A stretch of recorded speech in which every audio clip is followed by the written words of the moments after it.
What if a great film can be written, directed, and the same person starring in this particular film become a great film? That is a case of Kantara. And if you're wondering why a random dude on the internet suddenly has powers to just appear like this, then watch my review on RRR to understand how come I do have teleportation powers. But for today, let's actually talk about why Indian cinema has the most complete actors in the world. Now, let's set the parameters right before we get into the video. Does a complete actor actually mean the best? Keep watching.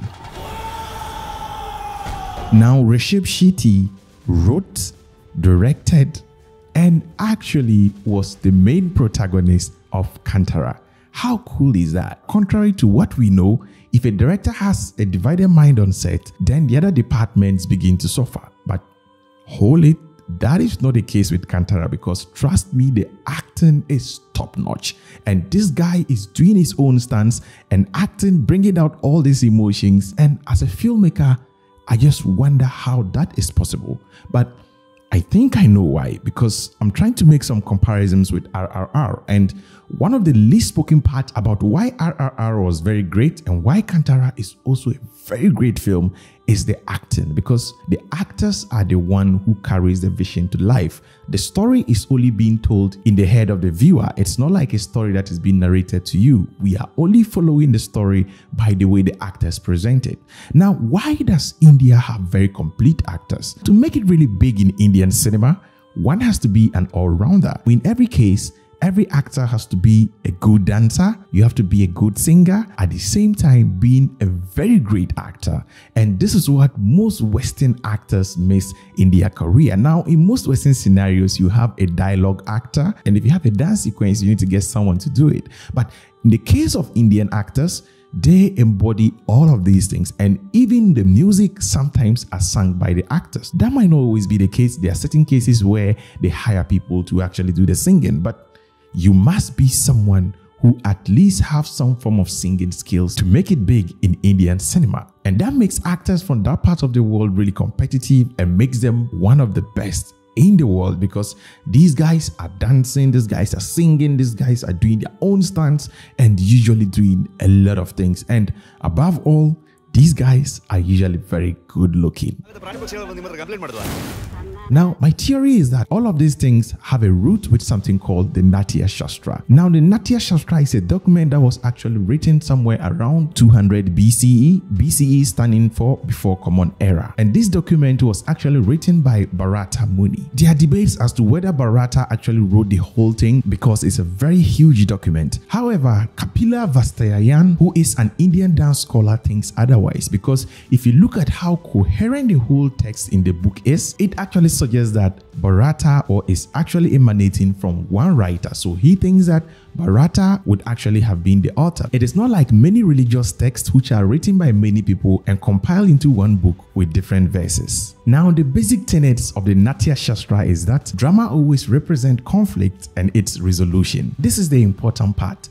Bharata divides this into two different categories, which can be viewed from the audience perspective and the actor's perspective. He calls this bhavas and rasas. Bhavas are the imitations of emotions that the actors perform, whilst rasas are those emotions that the audience feel. Each bhavas can actually trigger a certain kind of emotion or rasas in the audience. And now each of these emotional categories is divided into 8 parts. Now let's look at the bhavases first. The bhavases contain love, humor, energy, anger, fear, grief, disgust, and astonishment. These are the various emotions that the actors can actually portray and trigger certain responses from the audience. And according to Bharata, if done well, these are the responses you might elicit from the audience, which he terms as the rasas. The rasas include love, pity, anger, disgust, heroism, awe, terror, and comedy.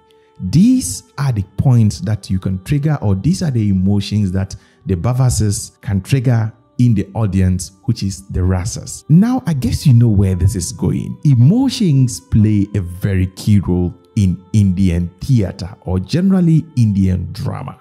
And so that is why actors from Indian cinema are so great in portraying emotions on screen. I mean, look at this part of RRR and you can see the rage in the guy. Look at the way he holds the hand, he's closing the hand, just those minute details. Look at the way the body is shaking as he's walking. You can feel the pain and you can feel the fact that he misses this girl and wants to be with her. And there are so many instances in RRR like this, so many things. And in Kantara, is exactly the same thing. At every point in time, the drama is being driven by this great acting that is going on. And what blows my mind is the fact that Rishab Shetty is combining and doing all this, but is not still losing focus as an actor. Can you imagine Rishab Shetty winning an award for an actor and at the same time probably winning an award for director and maybe, just maybe, winning an award for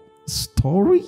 I mean, that would be crazy, guys. Now, did Bharata invent all these things? Hell no. This for me is almost centered in like ethnophilosophy, where Bharata only documented what was already existing in the Indian community, because Indians already had a vibrant theater before the coming of the Westerners into their lives. And probably if you want to say India did not have theater before the arrival of the Westerners, you might be wrong.